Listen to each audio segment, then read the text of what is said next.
ভাষা বত্তিলে জাতি বত্তে, আর এই ভাষাক বত্তে তো হল প্রতিটা মানসির দায়।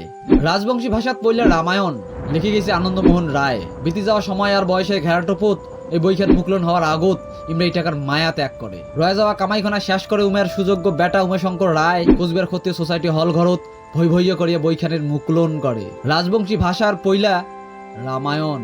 উমেশঙ্কর রায়ের কথাত বাবা যদি বাঁচি থাকিল হয় তাহলে খুব খুশি হইল হয়।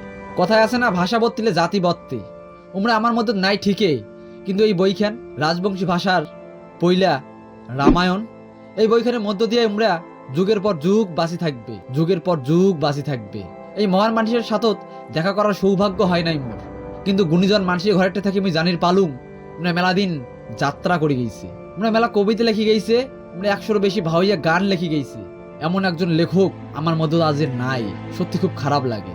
এই মানুষগুলো যদি আজও বাঁচি থাকিল হয়, আরো কত কিনা লেখি গেল হয়। এই ভাষার জন্য অনেক কিছু আরো দিয়ে গেল হয়, নতুন নতুন লেখা দিয়ে গেল হয়, যেগুলা দেখিয়া হয়তো আমরা সমৃদ্ধ হইলাম হয়। এই ভাষার যে ভাষাপ্রেমী মানুষগুলো আছেন সকালটা আবদার করিম, আটুস আবদার করিম, তোমরা সবাই খানিক এই বইখান সংগ্রহ করিবেন।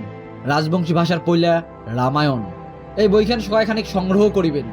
কারণ একটা ভাষাক বত্তে রাখা বা বত্তে থোয়া খালি লেখকের দায়বদ্ধতা নয় বা লেখকের দায় নয়, এই ভাষাক বত্তে থোয়া প্রত্যেকটা মানুষের দায়।